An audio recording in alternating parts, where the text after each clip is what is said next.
How to change display name on Twitter mobile.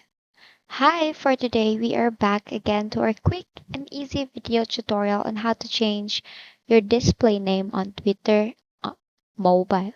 So first is you have to make sure that your Twitter application is updated.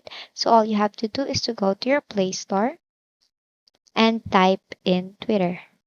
Now, if you will see an update button, you have to click on that and wait for it to be updated. Now, if your application is updated, we can now start with our tutorial. So first is you have to go back to your home page and just open your Twitter application. And as you can see here, you will be directed to your home page or to your feed section.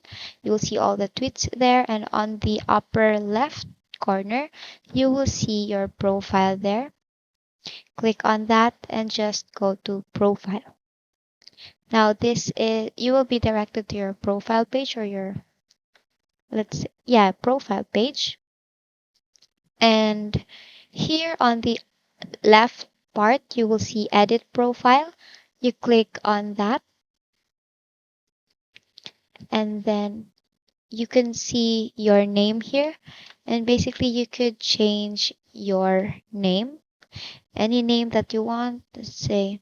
And then don't forget to click on save on the on the right part, upper right, you will see a save button. So you click on that, click save, and as you can see, your display name is immediately changed. So basically, that is how you change your display name on Twitter using mobile. So that concludes this tutorial. I hope you find this useful, and if you did, please like the video and subscribe to the channel. Please leave any questions you may have in the comment section and have a great day.